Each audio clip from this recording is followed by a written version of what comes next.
In the last class, we discussed about reflection. We started discussing about the laws of reflection and reflection by a plane mirror. We defined image. I hope आपने image का definition समझ लिया होगा. याद करना important नहीं है, समझ जाना इम्पॉर्टेंट है. हमने कहा कि image can be defined as the image. जब हमने बनाई तो एक्चुअली हमने रिफ्लेक्शन और रिफ्रैक्शन दोनों के कंटेक्स्ट में बात की. तो हम कहते हैं कि image can be defined as optical representation of an object. पहली बात तो कि ये ऑब्जेक्ट का ऑप्टिकल रिप्रेजेंटेशन है, यानी कि जो मिरर है या जो लेंस है उसमें से होकर के जब वो रेज ऑफ लाइट जो कि ऑब्जेक्ट से निकली हैं वो या तो रिफ्लेक्ट या तो रिफ्रैक्ट होगी. तो आफ्टर गेटिंग रिफ्लेक्टेड और रिफ्रैक्टेड, ये जो रिफ्लेक्टेड और रिफ्रैक्टेड रेज हैं वो या तो एक्चुअली इंटरसेक्ट करेंगी, एक्चुअली एक दूसरे को काटेंगी, और या तो अपरेंटली एक दूसरे को काटेंगी, अपरेंटली इंटरसेक्ट करेंगी. हाँ, तो मिरर के केस में हमने प्लेन मिरर का जब केस देखा तो हमने देखा कि एक ऑब्जेक्ट जो कि उस मिरर के सामने रखा हुआ था उसमें से रेज कुछ निकल के आई. हाँ, और दो रेज हमने देखी, एक पैरेलल टू प्रिंसिपल एक्सिस थी और दूसरी वो थी जो कि उसके पोल पर जाके टकरा रही थी. और वो इस तरह से टकराई कि after getting reflected from the mirror, mirror से टकराने के बाद वो कभी भी आपस में मिलती नहीं थी, वो एक दूसरे से दूर जाती थी. और हमने उसको जब बैकवर्ड प्रोजेक्ट किया तो हमें लगा कि ये दोनों रिफ्लेक्टेड रेज जो हैं they appear to be originating from a point behind the mirror. जहाँ पर इनका अपरेंट इंटरसेक्शन होता हुआ दिखता है, जिस पॉइंट से ये ओरिजिनेट होती दिखती है, वहाँ पर इमेज बनती है उस ऑब्जेक्ट की जो उस प्लेन मिरर के सामने रखा है. अगर वो ऑब्जेक्ट हम खुद हैं, यानी कि हम अपनी इमेज मिरर में देख रहे हैं, तो हमारी इमेज जो है वो प्लेन मिरर के अंदर इसलिए बनी क्योंकि वो रेज जो हमारी बॉडी से टकराई वो आफ्टर गेटिंग रिफ्लेक्टेड जब मिरर के पास गई और मिरर से टकरा करके जब वो रिफ्लेक्ट हुई तो वो इस तरह से रिफ्लेक्ट हुई कि किसी भी एंगल से अगर from the front of the mirror हम उन रेज को देखें तो they all appear to be originating from the same point behind the mirror. और हम कहते हैं कि ये हमारी इमेज बनाते हैं.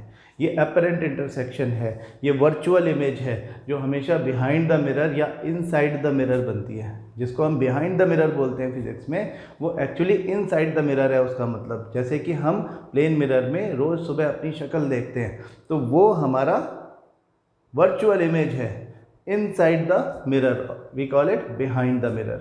तो virtual image is always formed behind the mirror and it is always erect. हम अपने आप को सीधा खड़ा हुआ देखते हैं, है ना. हम खुद सीधे खड़े हैं तो हम अपने आप को सीधा खड़ा ही देखेंगे. तो हमने कहा था कि there are some properties of the image formed by a plane mirror. पहली बात तो यही हो गई कि वर्चुअल एंड इरेक्ट इमेज बनाता है behind the mirror. Virtual and erect behind the mirror ही बनती है. उसके अलावा हमने कहा कि सेम साइज़ की इमेज बनाता है. जितना हमारा साइज़ है हमारी इमेज का साइज़ भी उतना ही होगा. इरेक्ट इमेज सेम साइज़ की बनती है प्लेन मिरर में. और at the same distance and behind the mirror as the object is placed in front of it. हम जितनी दूर खड़े होंगे in front of the plane mirror उतनी ही दूर हमारी इमेज बनेगी, है ना. हमें उतनी ही दूर हमारी इमेज बनती दिखाई देगी. तो हम पास चले जाएंगे तो इमेज भी पास आ जाएगी, हम दूर चले जाएंगे इमेज भी दूर चली जाएगी. लेकिन same size image at the same distance behind the mirror as the object is in front of it, ये उसकी प्रॉपर्टी है. और उसके अलावा एक last property lateral inversion. Laterally inverted image बनती है, यानी जो ऑब्जेक्ट का राइट है वो इमेज का लेफ्ट है, जो ऑब्जेक्ट का लेफ्ट है वो इमेज का राइट है. ठीक है. तो ये बातें हमने प्लेन मिरर के कंटेक्स्ट में करी थी. हमने कहा था कि प्लेन मिरर जो है वो इस तरह का मिरर है जो इमेज फॉर्म जो उससे इमेज बनती है वो वर्चुअल इमेज बनती है, सेम साइज़ की इमेज बनती है, इरेक्ट एंड अपराइट यानी सीधी इमेज बनती है, और image formed is laterally inverted. Both object and image are at the same distance away from the mirror. यानी मिरर के सामने ऑब्जेक्ट जितनी दूर पर है इमेज का डिस्टेंस भी उतना ही रहेगा. ये कंसेप्ट आई होप आपको क्लियर हो गया होगा। आज हम स्फेरिकल मिरर्स के बारे में समझने की कोशिश करेंगे। स्फेरिकल मिरर्स जिनकी रिफ्लेक्टर सरफेस जो होती है, वो सरफेस जहाँ से रिफ्लेक्शन होता है लाइट का, वो स्ट्रेट प्लेन ना होकर के, रेगुलर स्ट्रेट सरफेस ना होकर के कर्व्ड सरफेस होती है, आइदर कर्व्ड इनवर्ड्स और आइदर कर्व्ड आउटवर्ड्स। बाहर की तरफ उभरी हुई यानी कॉन्वेक्स, या अंदर की तरफ कर्व्ड यानी अंदर की तरफ दबी हुई, जिसको हम कॉनकेव बोलते हैं। आपने छोटी क्लासेस में पढ़ा हुआ है, लेकिन फिर भी बहुत ध्यान से कुछ टर्म्स पढ़ना, क्योंकि हम आज कुछ टर्म्स सीखेंगे इससे रिलेटेड, उसके बाद ही हम आगे बढ़ेंगे। तो आज की क्लास बड़ी इंपॉर्टेंट क्लास है मिरर्स के पॉइंट ऑफ व्यू से, reflection by the spherical mirrors की कंटेक्स्ट से, क्योंकि यहाँ पे मैं आपको बिल्कुल बेसिक कंसेप्ट्स जो आपको बिल्कुल पता होना चाहिए वो बताऊँगा। तो पहले तो हम प्लेन मिरर में देख रहे हैं कि एक्चुअली इमेज कैसे बनती है ना, प्लेन मिरर का इमेज फॉर्मेशन किस तरह से होता है। तो हमारा जो स्फेरिकल मिरर है वो थोड़ा सा बाहर की तरफ कर्व्ड या अंदर की तरफ कर्व्ड हो सकता है। बाहर की तरफ या अंदर की तरफ कर्व्ड, यानी कि इसकी रिफ्लेक्टर सरफेस कर्व्ड है। अंदर की तरफ कर्व्ड है तो हम इसको कॉनकेव बोलने लगते हैं, बाहर की तरफ कर्व्ड है तो हम इसको कॉन्वेक्स बोलने लगते हैं। मेरे पास ये दोनों मिरर्स हैं, छोटे छोटे, कर्व्ड आउटसाइड। देखो ये एक मिरर है, मैं आपको पास से दिखाता हूँ। ये मिरर है, ठीक है। आप देखें कि मेरी फिंगर की इसमें इमेज बन रही है, ठीक है। मैं कितना भी दूरी से ले जाता हूँ मेरी फिंगर इसमें दिख रही है आपको, ठीक है। ये मेरी फिंगर की इमेज इसमें बनती है। आप इसका अपर्चर देख रहे हो, आप इसका वो सरफेस देख रहे हो जिसके ऊपर रिफ्लेक्शन होता है। ये रिफ्लेक्टिंग सरफेस कहते हैं हम इसको। तो रिफ्लेक्टिंग सरफेस जो इसका है, उसको यदि ये ऐसे रखा जाएगा तो आप देखोगे सीधा। अगर इसको अपन टेढ़ा कर दें, ऐसा कर दें, तो ये आगे की तरफ हल्का सा, इसमें क्योंकि कर्व बहुत छोटा सा है ना, बल्ज ज़्यादा नहीं है बाहर की तरफ, लेकिन ये कर्व्ड आउटसाइड है। हमें इस डायग्राम में ऐसा ही दिखाया गया है। इन डायग्राम्स को समझना बहुत ज़रूरी है, क्योंकि कई बार हमको समझ ही नहीं आता कि ये क्या हो रहा है। क्योंकि हम जब बुक में देखते हैं तो हमारे सारे वन डायमेंशनल फिगर्स होते हैं, उसमें हम एक लाइन खींच देते हैं। तो बहुत सारे लोग तो यही समझ नहीं पाते कि ऐसे लाइन खींच दी तो फिर वो मिरर कैसे हुआ, है ना। ये प्रॉब्लम छोटी क्लासेस में बहुत लोगों को देखी है मैंने होते हुए। आप समझो कि अपन ने जब ऐसा किया तो हम एक्चुअली ये दिखा रहे हैं, यानी कि इसको घुमा देंगे तो ये ऐसा हो जाएगा, और we are talking about this, इस वाली सरफेस की हम बात कर रहे हैं, है ना। ये कॉन्वेक्स है, ये कॉन्वेक्स मिरर है, बाहर की तरफ उभरा हुआ। कॉनकेव अंदर की तरफ दबा हुआ होता है। हाँ, कॉनकेव जो है ये अंदर की तरफ दबा हुआ सरफेस होता है, ठीक है। इसके बहुत पास जाते हैं तब तो इमेज हमारी फिंगर की बन जाती है, दूर ले जाते हैं तो वो गायब हो जाती है। क्यों हो जाती है ये हम बाद में देखेंगे। ये इस तरह से हम साइड से देख रहे हैं, तो ये साइड व्यूज़ हैं, दोनों मिरर्स के साइड व्यूज़ हैं। ये कर्व्ड सरफेसेज हैं, कर्व्ड मिरर्स हैं। जो कर्व्ड मिरर्स होते हैं, they are assumed to be a part of a spherical surface. एक स्फेयर है, उसमें से काट के हमने ये टुकड़ा छोटा सा निकाल लिया है। हम इस वीडियो में ही समझेंगे इस बात को, है ना। अब बिल्कुल कंसेप्ट समझ लें कि कॉन्वेक्स या कॉनकेव का फ़र्क क्या है ना। तो रिफ्लेक्टिंग सरफेस जब कर्व्ड आउटवर्ड्स होती है तो वो कॉन्वेक्स होता है, कर्व्ड इनवर्ड्स होती है तो वो कॉनकेव होता है। इसको अपन स्पून से ये समझाने की कोशिश कर रहे हैं। I don't want you to think about spoon, क्योंकि स्पून ऑप्टिक्स अलग तरह से चलती है। रिफ्लेक्टिंग सरफेसेस, ये बात आपको समझ में आ गई कि स्फेरिकल मिरर्स दो तरह के हमारे पास हैं। अब देखें कि हम कह रहे थे कि ये एक कर्व्ड सरफेस का पार्ट है। हम ये मान लें कर्व्ड सरफेस मतलब हम एक मान लें ये स्फेयर है, एक स्फेयर ये है पूरा। स्फेयर इज नॉट सर्कल, है ना। स्फेयर ऐसा होता है जैसे कि कोई बॉल होती है ना, कर्व और स्फेयर में ये सर्कल और स्फेयर में आपको फ़र्क पता होना चाहिए। मैं एक चीज़ बताता हूँ आपको, जैसे जिन लोगों को ये बात की क्लैरिटी नहीं है ना, उनको एक बार थोड़ा सा देखो, सर्कल तो ये है ना, एवरीबॉडी नोज, ये होता है सर्कल। हम यहाँ पे जो बना रहे हैं आप इसको सर्कल जैसा समझ रहे होगे, लेकिन सर्कल है नहीं, वो स्फेयर है।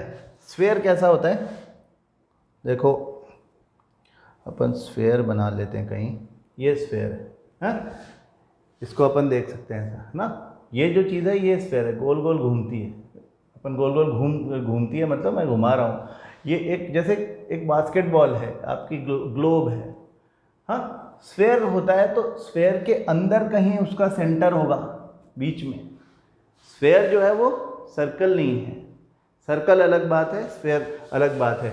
ये स्फेयर है, दिस इज स्फेयर। ये बात क्लियर हो गई सब में? तो हम ये नहीं कह रहे कि वो सर्कल का पार्ट है, हमारा जो मिरर है, स्फेरिकल मिरर, वो स्फेरिकल है, एक स्फेयर का पार्ट है, मतलब एक स्फेयर हो ऐसा समझो, ये एक स्फेयर है और इसका ये वाला पोर्शन आपने काट के निकाल लिया तो कॉन्वेक्स बन गया। ये आउटर सरफेस अगर रिफ्लेक्टर सरफेस हो, अगर अंदर वाला सरफेस रिफ्लेक्टर सरफेस हो तो हम इतना पोर्शन काट के निकाल लें तो वो कॉनकेव बन जाएगा। कुछ समझ रहे हो आप बात? थोड़ी देर में समझ जाओगे। देखो तो यहाँ पे देखो कि reflecting surface outwards, inwards, curved inwards, curved outwards. अब इसको बस आप सर्कल ना समझें, इसको स्फेयर समझें। तो रिफ्लेक्टर सरफेस जो होती है या रिफ्लेक्टिंग सरफेस जो होती है वो स्फेरिकल मिरर्स में एक स्फेयर का पार्ट होती है, इसलिए कर्व्ड होती है, इसलिए हम उसको स्फेरिकल मिरर्स बोलते हैं। हाँ, तो जो कर्व्ड इनवर्ड्स है वो कॉनकेव है, जो कर्व्ड आउटवर्ड्स है वो कॉन्वेक्स है। बाहर की तरफ उभरा हुआ कॉन्वेक्स, अंदर की तरफ दबा हुआ कॉनकेव। ये बेसिक। अब प्रॉपर्टीज ऑफ इमेज पढ़ने से पहले हम इन दोनों के बारे में पढ़ लें कि इनके कुछ टर्म्स हैं बड़े इंपॉर्टेंट, है ना। ये टर्म्स आपको बिल्कुल अच्छे से याद हो जाने चाहिए, इनका मतलब समझ के। हाँ, मतलब ये नहीं कि याद कर लिया सिर्फ, इनका मतलब हमको समझ में आ जाना चाहिए कि ये होता क्या है। दोनों के कंटेक्स्ट में एक ही जैसी बातें होंगी, चाहे वो कॉनकेव हो चाहे कॉन्वेक्स हो। क्या होगी कि अब ये जो है कोई भी मिरर है, चाहे वो कॉनकेव है चाहे वो कॉन्वेक्स है, सबका एक पोल होता है, सबका जो ये सरफेस है, रिफ्लेक्टर सरफेस या रिफ्लेक्टिंग सरफेस जो है उसका एक सेंटर होता है, बिल्कुल बीचों बीच वाली जगह। हाँ, सेंटर, उस सेंटर को हम कहते हैं pole. And pole is denoted by the term P, उसको P से डिनोट करते हैं। तो this P is the pole, centre of the reflecting surface of a spherical mirror is pole. ठीक, किसी भी मिरर का एक पोल तो होता है, एक प्लेन मिरर का भी एक पोल होता है। अब ये जो पोल आप ये दोनों ही इसमें देखो, दोनों में ही आपको पोल दिखेगा। और आप क्या देखते हो कि एक, क्योंकि हम इसका एक स्फेरिकल पार्ट बना रहे हैं, पोल जो है उसका पोजीशन जो है वो सरफेस के ऊपर है, मिरर का पार्ट है वो। Pole is always a part of mirror, ये बात ध्यान रखना। मिरर के इधर उधर नहीं है, मिरर के अंदर ही है वो, एक ऐसा point which can be considered as a centre of the reflecting surface. अब पूरा मिरर जो है वो तो इस स्फेयर का पार्ट है। तो हम क्या देखना चाह रहे हैं? हम देखना चाह रहे हैं इस पूरे स्फेयर का एक centre. This is called the centre of curvature. Curvature मतलब जो कर्व है इसका, the tendency of having a curve, उसको हम बोलते हैं कर्वेचर। तो कितना कर्वेचर है वो किससे पता चलेगा? हम कहते हैं कि वो उसकी रेडियस कितनी है उससे पता चलेगा। तो रेडियस अगर पता करनी है तो सबसे पहले हमको सेंटर पता होना चाहिए। जैसे सर्कल का सेंटर होता है वैसे स्फेयर का भी सेंटर होता है। हाँ, तो एक स्फेरिकल पार्ट से एक स्फेरिकल सरफेस जिसका, अब जैसे हम ये कॉनकेव बात कर रहे हैं तो हम ये ऐसा स्फेयर हमने अज्यूम किया सबसे पहले, तो जिसका अंदर वाला पार्ट रिफ्लेक्टर पार्ट है और फिर उसका एक टुकड़ा काट लिया हमने। इसको स्फेयर को हटा दो यहाँ से। हाँ, जैसे आप इस स्फेयर को यहाँ से हटा दोगे तो केवल ये मिरर बच जाएगा, स्फेयर गायब हो गया। ठीक है, तो स्फेयर जो था उसका बाकी पैरामीटर्स तो सेम रहेंगे, उसका जो सेंटर रहेगा वो तो सेम रहेगा। तो इस सेंटर को हम बोल रहे हैं सी, सेंटर ऑफ कर्वेचर। हाँ, सी इज सेंटर ऑफ कर्वेचर। अब आप देखो कि कॉन्केव मिरर में जो सेंटर ऑफ कर्वेचर है वो इन फ्रंट ऑफ इट है, सामने है इसके, और इसका centre of curvature, convex mirror का centre of curvature behind the mirror है। क्यों है? ऑब्वियस है कि ये ऐसा स्फेयर था, कॉन्वेक्स मिरर एक ऐसे स्फेयर का पार्ट है जिसका आउटर सरफेस रिफ्लेक्टिंग सरफेस था। तो हमने इसको काटा, जब इस स्फेयर को जब हटाया यहाँ से तो बाहर वाला सरफेस बच गया, बाहर की तरफ बल्ज्ड आउटसाइड या कर्व्ड आउटवर्ड्स था जो, तो हमने इसको कॉन्वेक्स बोला। हाँ, ये वाला अंदर का surface, inner part of the sphere जो था, इस स्फेयर का इनर पार्ट जो था वो रिफ्लेक्टर था, इसलिए ये कर्व्ड इनसाइड था। हमने जब इसको काटा, इसे हटा दिया यहाँ से, तो अंदर वाला पार्ट जो मिरर ऐसा बना जिसका अंदर की तरफ दबा हुआ पार्ट रिफ्लेक्टर सरफेस है। तो इसका जो रेडियस है, इसका जो सेंटर ऑफ कर्वेचर है वो अंदर की तरफ ही तो होगा, बाहर तो हो ही नहीं सकता इधर, और इसका बाहर नहीं हो सकता, अंदर ही होगा। समझ रहे हो ना आप बात, कि एक स्फेयर का सेंटर तो स्फेयर के अंदर ही तो होगा। इसका स्फेयर ये है, इसका स्फेयर ये है, तो इसके अंदर जो होगा वो इसके सामने होगा, इसके अंदर जो होगा वो इसके पीछे होगा। तो कॉन्केव के सामने सेंटर ऑफ कर्वेचर होता है और कॉन्वेक्स मिरर के पीछे सेंटर ऑफ कर्वेचर होता है। ठीक है, अब एक इमेजिनरी लाइन अगर हम ड्रॉ करें जो सेंटर ऑफ कर्वेचर और पोल को मिलाती हुई चली जाए। हाँ, कैसे? देखो कि ये सी है सेंटर ऑफ कर्वेचर, हमारा वाला हटा देता हूं तो दो दो नहीं हो जाए। सेंटर ऑफ कर्वेचर जो है, इन दोनों को, सेंटर ऑफ कर्वेचर और पी को मिलाने वाली जो लाइन है, that can be considered as radius of curvature. और अगर हम इस रेडियस ऑफ कर्वेचर को एक्सपेंड कर दें तो we will get an imaginary line which will be called as principal axis. हाँ, वेरी इंपॉर्टेंट, प्रिंसिपल एक्सिस ये एक इमेजिनरी लाइन है, एक्चुअली कोई लाइन थोड़ी है। हाँ, एक्चुअली कोई लाइन नहीं है, लेकिन हमने एक इमेजिनरी लाइन बनाई। ऐसी लाइन सिर्फ एक हो सकती है जो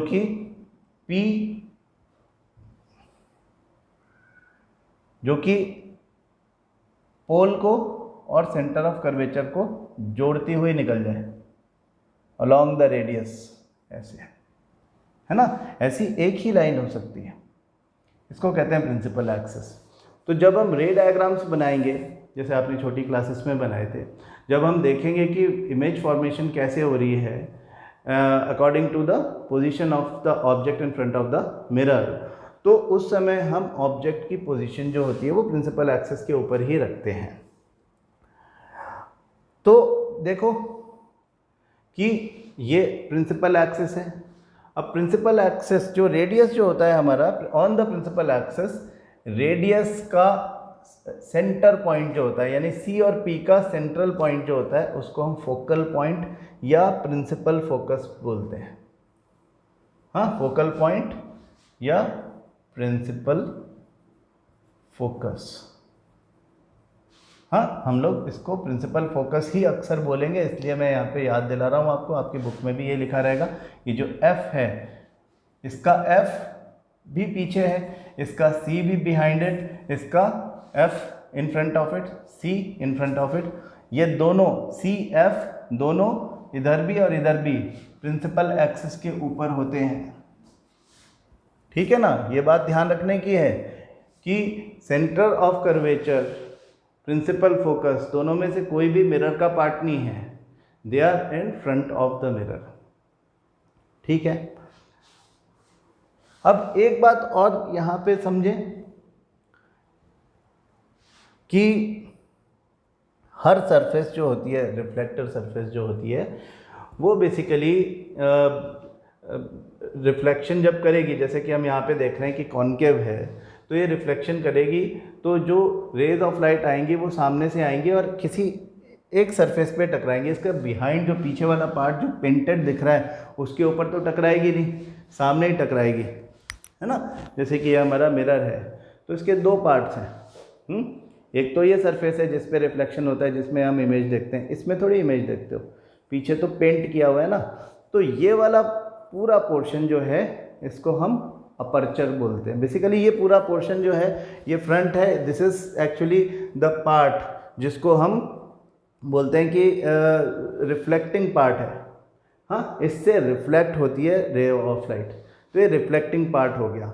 लेकिन इसका जब हम यहाँ पे इसे दिखाएंगे तो ऊपर से लेकर के नीचे तक एक पॉइंट हम यहाँ पे बना दें A, एक पॉइंट बना दें हम B, तो ये पूरा A to B जो डायमीटर है, हाँ, diameter of the reflecting surface of a mirror is known as its aperture. ये बात भी ध्यान रखने की है। अपर्चर को आप छोटा कर सकते हो, अगर आप इसको कवर कर दोगे ऊपर नीचे से कहीं से भी तो अपर्चर छोटा हो जाएगा, और अदरवाइज अपर्चर बड़ा हो जाएगा। आप उसको छोटा बड़ा कर सकते हो, लेकिन इम्पॉर्टेंट बात यह है कि हम जो मिरर्स रे डायग्राम्स बनाने के लिए और हमारी इमेजेस बनाने के लिए सीख रहे हैं, उनमें आपको याद ये रखना है, हम जिन 10th क्लास में हम जिन मिरर्स के बारे में पढ़ेंगे रिफ्लेक्शन सीखने के लिए, उनका जो रेडियस ऑफ कर्वेचर है वो अपर्चर से बहुत बड़ा है। ये जो अपर्चर है AB, इससे बहुत बड़ा है अपर्चर ऑफ द मिरर से। यानी कि हम स्मॉल अपर्चर, जो अपर्चर है वो ये एक लिमिटेड साइज़ का अपर्चर लेके चल रहे हैं, है ना। तो ये बात हम अपने बैक ऑफ द माइंड हमेशा रखेंगे। अब आप देखो कि समझो हमने कहा एक मिरर बनाते हैं, अपन समझते हैं कुछ एक बातें, क्योंकि हमको क्या इमेजेस बनाना सीखना है। उसके पहले हमने कुछ एक चीज़ें जो हमने अभी पढ़ी है मैं एक बार आपके सामने लिख देता हूँ। हमने क्या क्या बात की जो आपको पता होना चाहिए। पोल के बाद हमने बात की centre of curvature, centre of curvature. Pole को हम P कह रहे थे, सेंटर ऑफ कर्वेचर को हम C कह रहे हैं। इन दोनों के बीच का डिस्टेंस रेडियस ऑफ कर्वेचर, या simply radius of curvature, that is R। फिर हमने बात की प्रिंसिपल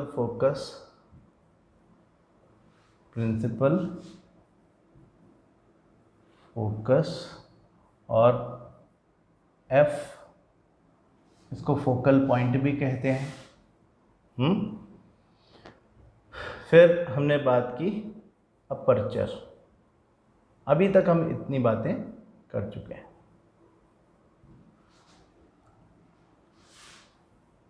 एक कंसेप्ट हम मिरर की रिफ्लेक्शन का और समझे रे डायग्राम्स के पॉइंट ऑफ व्यू से।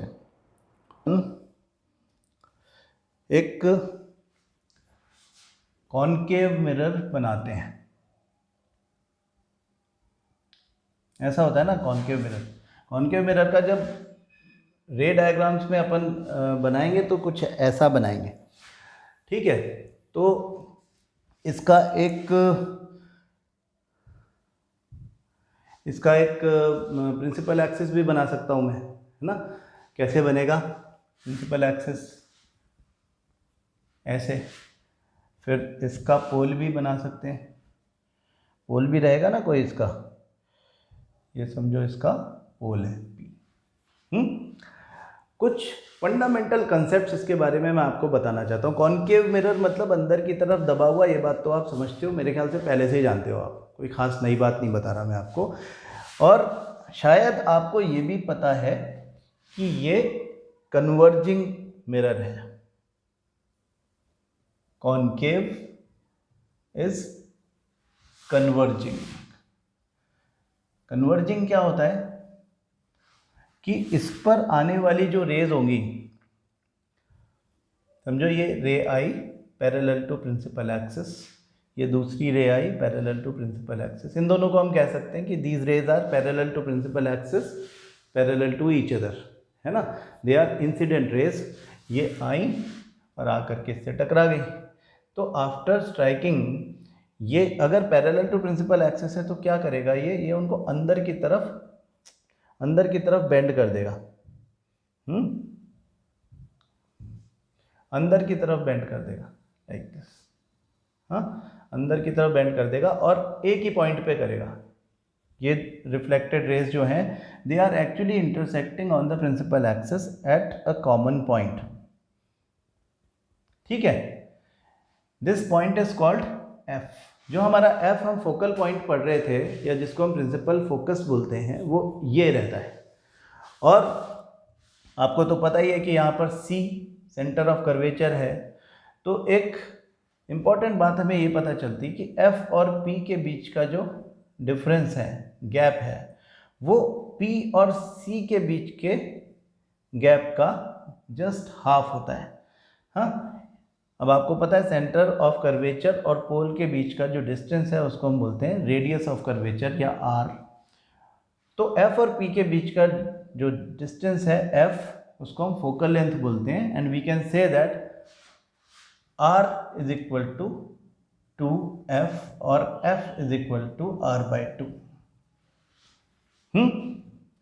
कॉनकेव मिरर के केस में, जो कि कन्वर्जिंग मिरर है, जब रेज ऑफ लाइट आती हैं इस तरह से, जब रेज ऑफ लाइट आके इस पे टकरा के और अंदर की तरफ बेंड होती हैं, इनवर्ड बेंडिंग होती है इनकी, तो ये एक पॉइंट पर इंटरसेक्ट करती हैं।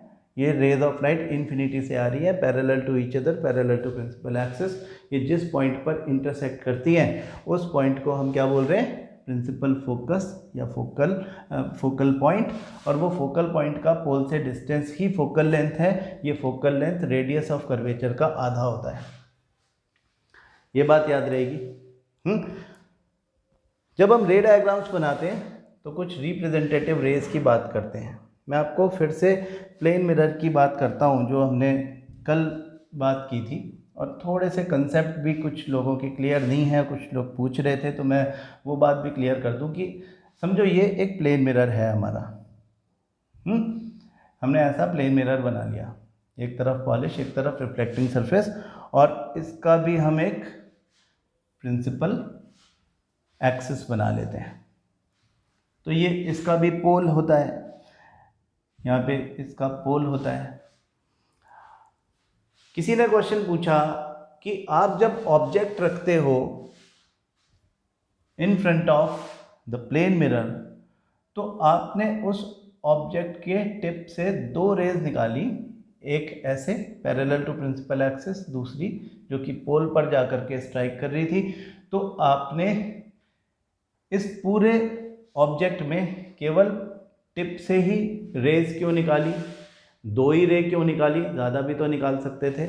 और अगर टिप से ही रेज निकली हैं तो फिर बाकी इमेज कैसे बनी, हाँ, बाकी ऑब्जेक्ट जो है उसकी इमेज कैसे बनी। क्योंकि मैं याद दिला दूँ, मैंने कहा था आपको कि एक्चुअली दो क्वेश्चन आए, एक क्वेश्चन तो ये, दूसरा क्वेश्चन ये कि जो ray of light parallel to principal axis जाती है वो आफ्टर स्ट्राइकिंग द मिरर उसी रास्ते पे वापस लौटती हमने दिखाई थी कि वो वहीं वापस चली जाती है। तो ऐसा क्यों होता है ना। बहुत लोग इसका आंसर जानते होंगे, जो लोग नहीं जानते उसको मैं क्लियर कर दूँ। देखो, फॉर ऑल द, पहले इसी की बात करते हैं कि फॉर ऑल द सरफेसेस, ये बात बिल्कुल क्लियर हो जाना चाहिए, चाहे वो रेगुलर सरफेस हो चाहे इरेगुलर सरफेस हो, रेज ऑफ लाइट हमेशा रिफ्लेक्शन के time law of reflection follow करती है, चाहे कैसा भी सरफेस हो, कैसी भी सिचुएशन हो।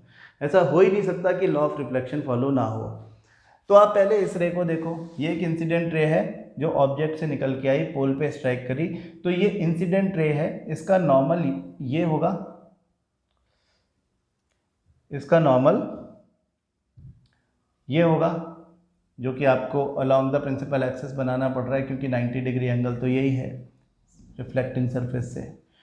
तो ये जब इंसिडेंट रे आई तो ये वाला नॉर्मल के साथ में जो एंगल है वो एंगल ऑफ इंसिडेंस है। सिमिलरली ये रिफ्लेक्टेड रे है तो ये एंगल ऑफ रिफ्लेक्शन है, और angle I is equal to angle R, first law of reflection. तो आप ये देखें कि जब ये इंसिडेंट रे ऑब्जेक्ट से चल के आई यहाँ पे टकराई तो this is the point of incidence. Point of incidence से आपने परपेंडिकुलर बनाया, वही नॉर्मल होता है।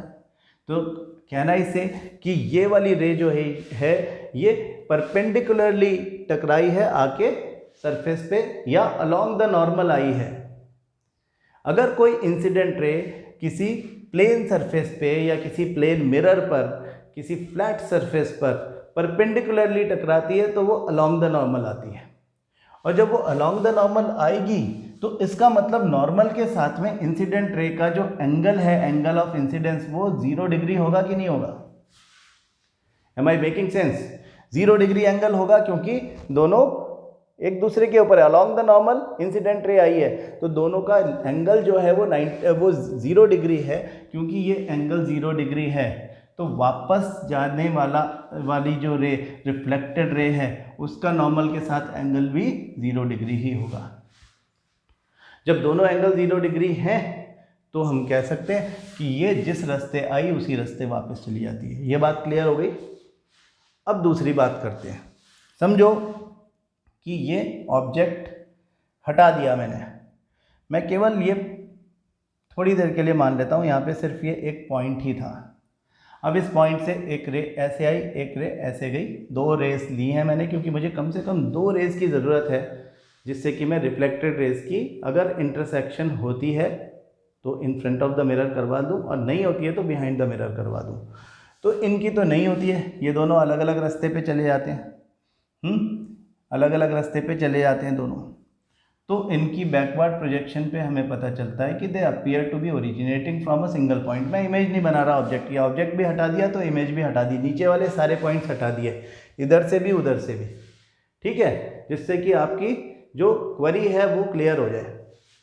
तो क्योंकि एक ही पॉइंट है और इस पॉइंट से हमने 2 रेज निकाली हैं, 2 इंसिडेंट रेज निकली, टकराई, एक इधर गई एक इधर गई, और actual intersection in front of the mirror तो हो नहीं रहा। तो बैकवर्ड डायरेक्शन में हम देखते हैं इस जगह पर इनका अपरेंट इंटरसेक्शन होता है, मतलब कि they appear to be intersecting और appear to be originating from this point behind the mirror.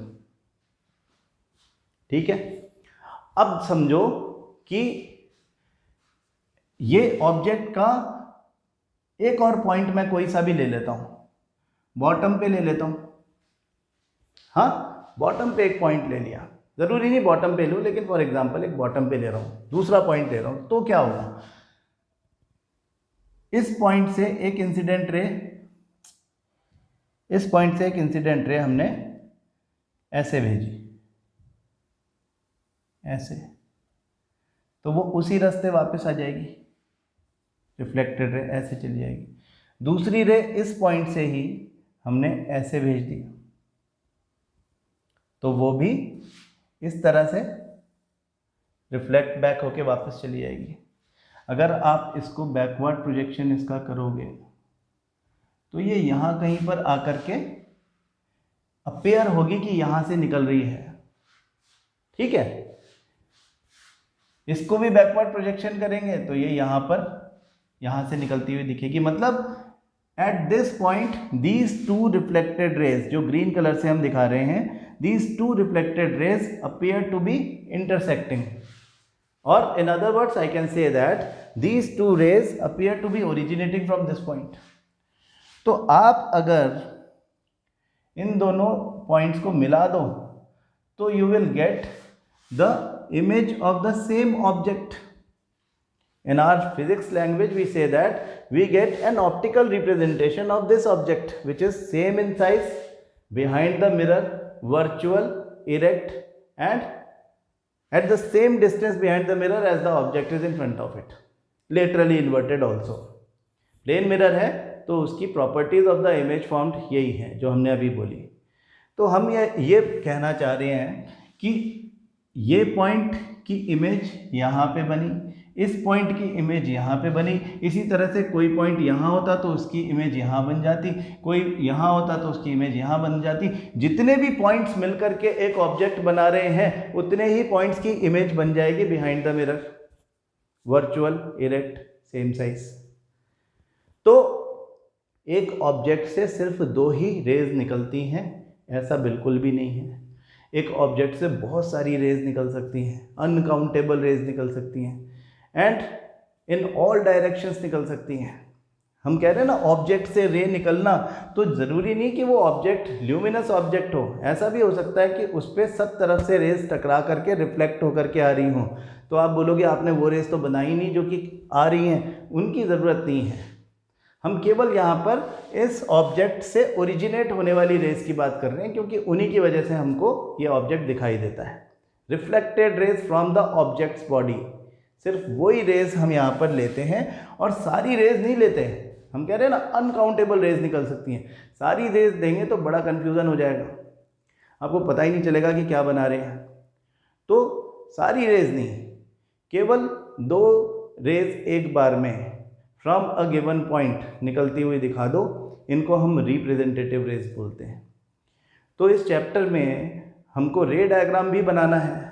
तो जो हम रे डायग्राम बनाना सीखेंगे उस रे डायग्राम बनाने में हम यही बातों का ध्यान रखेंगे कि अगर हमने कॉन्केव मिरर की बात करनी है तो कॉन्केव मिरर को कौन सी रिप्रेजेंटेटिव रेज जा करके किस तरह से रिफ्लेक्ट होंगी, किस तरह से वो प्रिंसिपल एक्सिस पे इंटरसेक्ट करेंगी या नहीं करेंगी। हाँ, अगर हम यही बात जो हमने अभी थोड़ी देर पहले कॉन्केव मिरर के लिए देखी थी, यहाँ पे हमने रे डायग्राम ही तो बनाया है, हमने रे डायग्राम बनाया, रेज यूज़ करी है। अब देखो अगर ये बात मैं कॉन्वेक्स मिरर के लिए करूँ तो कॉन्वेक्स का भी थोड़ा सा कंसेप्ट समझ लें अपन। कॉन्वेक्स मिरर भी बना लेते हैं अपन। कॉन्वेक्स मिरर होता है ऐसा,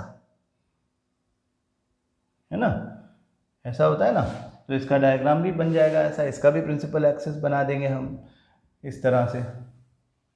ये प्रिंसिपल एक्सिस, इसका भी पोल बना देंगे यहाँ पे।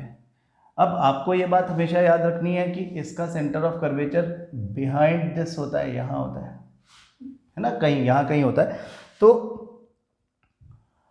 Incident rays which are coming from infinity parallel to each other, parallel to principal axis, when strike to this convex mirror, bulged outside, बाहर की तरफ, outward curved, तो उससे टकराने के बाद ये उनको डाइवर्ज कर देगा। This is called diverging mirror, है ना। ये मिरर जो है ये डाइवर्जिंग मिरर है, ये डाइवर्ज कर देगा ऐसे। और these rays appear to be originating from a point behind the mirror,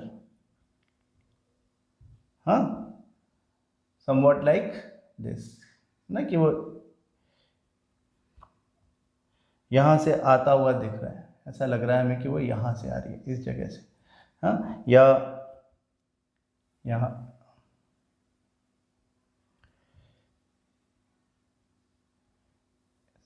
यहाँ से आ रही है, ऐसा लग रहा है कि यहाँ से आ रही है। रिफ्लेक्टेड रे आ तो यहीं से रही है, ये थोड़ा टेढ़ा मेढ़ा हो गया, बुरा ना माने, लेकिन that is not important. Actually important is कि हम ये समझ जाएं कि हम क्या करें। ये ठीक है, ये इंसिडेंट रे थी, तो हाँ, ये इंसिडेंट रे टकरा के गई, तो ऐसे लग रहा है यहाँ से आ रही है, ठीक है।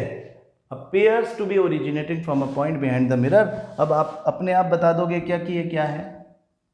This is F of convex mirror ना। कॉन्वेक्स मिरर को हम क्या कह रहे हैं, diverging mirror. Convex mirror is diverging in nature, जो अपने ऊपर गिरने वाली रेस को दूर दूर फैला दे, फैला दे रहा है, डाइवर्ज कर दे रहा है। तो यहां भी वही बात करेंगे कि P और C यानी पोल और सेंटर ऑफ कर्वेचर के बीच का डिस्टेंस तो R होता है, रेडियस होता है, और P और F के बीच का डिस्टेंस फोकल लेंथ होता है।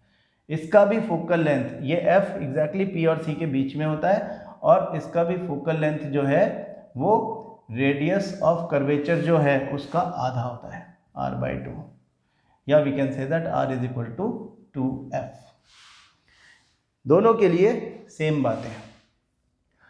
तो in this chapter of reflection, मतलब दिस पार्ट जिसको हम रिफ्लेक्शन बोल रहे हैं, उसमें हमें फंडामेंटली सीखना क्या है कि अगर कोई स्फेरिकल मिरर है, may be it is convex और कॉन्केव, तो वो इमेज किस तरह से बनाएगा और वो इमेज क्यों बना रहा है जैसी वो बना रहा है।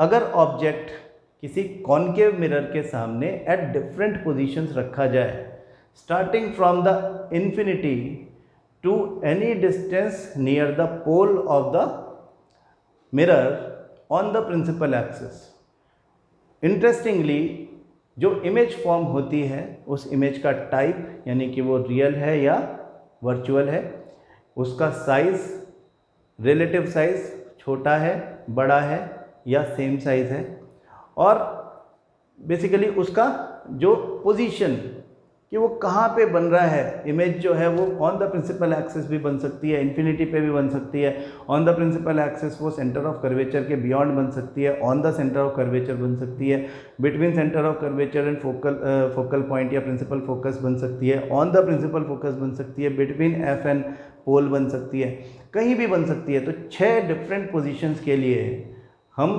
6 अलग अलग तरह के रे डायग्राम्स ड्रॉ करेंगे, यानी 6 different position of the object in front of a concave mirror. उसके लिए 6 अलग अलग तरह से इमेज फॉर्मेशन के डायग्राम्स हमें बनाने आने चाहिए, और इन अ टेबुलर फॉर्म हम देखेंगे कि what is the position of object with respect to that, what is the position of image, image कहाँ पे बन रही है, what is the type of image कि वो रियल है कि वर्चुअल है, और what is the relative size of the image कि वो ऑब्जेक्ट के बराबर है यानी सेम साइज़ है, या छोटी है, डिमिनिश्ड है, या तो बड़ी है, इनलार्ज्ड है। बड़ी है तो कितनी बड़ी है, कहाँ पे बन रही है, बड़ी बन रही है तो कहाँ बन रही है, ये सब चीज़ें हम देखेंगे कल की क्लास में। उसके साथ हम कॉन्वेक्स मिरर की भी बात करेंगे कि कॉन्वेक्स मिरर किस तरह का रिफ्लेक्शन करता है, और उसके सामने जब ऑब्जेक्ट रखे हों तो वो उनकी इमेज किस किस तरह से बना सकता है। ये सब पढ़ने से फिर फ़ायदा क्या होगा, क्यों पढ़ रहे हैं हम ये इसलिए पढ़ रहे हैं कि इससे इन मिरर्स के यूजेस जस्टिफाई हो जाएंगे। हमें पता चल जाएगा कि कहाँ पर कौन सा मिरर यूज़ करना चाहिए, हमारी कौन सी जो ज़रूरत है उसको पूरा कर सकता है। हाँ, अलग अलग तरह के मिरर्स अलग अलग जगह पर काम आते हैं, क्यों काम आते हैं, इस तरह से वो हम सीखेंगे। ठीक है, तो आपको क्या करना है मीनवाइल कि ये जो आपकी बुक है, इसमें जो ये लाइट चैप्टर है, इसमें आप कल की क्लास से पहले अप टू, मतलब स्टार्टिंग फ्रॉम स्फेरिकल मिरर्स, इससे पहले का तो आई होप आपने पढ़ लिया होगा, नहीं पढ़ा तो वो भी पढ़ लेना। लेकिन आज जो हमने बातें करी हैं that is regarding the properties of spherical mirror. तो स्फेरिकल मिरर्स की प्रॉपर्टीज़, ये सब बातें यहाँ तक हमने बात की है। 10.2.1 जो लिखा हुआ है इसके पहले का सब पढ़ लेना। Image formation by spherical mirrors, ये हम कल पढ़ना शुरू करेंगे। ध्यान रखो, आप जितना ज़्यादा प्रैक्टिस कर लोगे अभी इन डायग्राम्स बनाने की, हमें न्यूमेरिकल्स करने में उतनी आसानी होगी। जब न्यूमेरिकल्स होंगे मैं हर न्यूमेरिकल में आपसे डायग्राम बनवाऊँगा, ठीक है। तो अगर आपको डायग्राम अभी नहीं बनाना आपने सीखा तो बाद में आपको 2 काम सीखने पड़ेंगे एक साथ, और थोड़ा सा कॉम्प्लिकेटेड हो जाएगा। तो आप अभी one thing at a time focus करें, आप केवल डायग्राम बनाना सीखें, है ना। आप कोशिश करें कि डायग्राम आपके बहुत अच्छे बने, कोशिश करें कि चाहे आप आपको स्केल्ड डायग्राम तो बनानी नहीं है, आपको कुछ नापना नहीं है उसमें आपको, लेकिन एक अप्रोप्रिएट दिखने वाला डायग्राम बनाना है, आप वो सीख जाओ। तो उसके लिए आपको थोड़ा प्रैक्टिस करना पड़ेगी, है ना। तो वो अच्छे से प्रैक्टिस करो और कंसेप्ट बिठाने की कोशिश करो कि what is the relationship between R, F, फिर आगे हम बात करेंगे इमेज डिस्टेंस और ऑब्जेक्ट डिस्टेंस की। तो उन सब फिजिकल क्वांटिटीज़ जो भी हम यहाँ पे यूज़ करते हैं in the form of the distances parallel to principal axis, उन सब का आपस में रिलेशनशिप ही मिरर फार्मूला होता है जिसको हम न्यूमेरिकल में यूज़ करते हैं। तो आप डायग्राम जितना अच्छा सीखोगे उतना ही आसानी से न्यूमेरिकल होगा। और जब हम न्यूमेरिकल करेंगे तो हम डायग्राम बना करके जस्टिफाई करेंगे कि देखो हमारा जो आंसर आया वो ठीक आया है। ऑप्टिक्स में जो लाइट हम पढ़ रहे हैं उसमें सबसे मज़ेदार बात यही है, मिरर केस हो चाहे लेंस का केस हो, दोनों ही केसेस में सबसे अच्छी बात यह है कि आप अगर न्यूमेरिकल गलत कर देते हो, उसमें कोई मैथमेटिकल कुछ फॉल्ट हो जाता है, आपने किसी भी वजह से गलत कर दिया उसको, तो आपका डायग्राम बनेगा ही नहीं। डायग्राम तभी बन पाएगा आपका, और वो आपकी थ्योरी के हिसाब से भी ठीक होगा, न्यूमेरिकल के हिसाब से भी ठीक होगा, दोनों से मैच वो कर जाएगा। अगर आपका क्वेश्चन गलत कर दिया है आपने, तो फिर डायग्राम भी आपका कुछ ऊटपटांगी बनेगा, या तो आप बना ही नहीं पाओगे, और फिर आप बनाओगे तो वो आपकी जो टेबल बनाने वाले हो कल, उसके साथ में मैच नहीं करेगा। तो एक बार इस चीज़ को सीख लोगे तो कभी भूलोगे नहीं, बहुत आसान चैप्टर है। ठीक है, यहाँ तक अच्छे से पढ़ लेना, बाकी बातें कल की क्लास में। Thank you.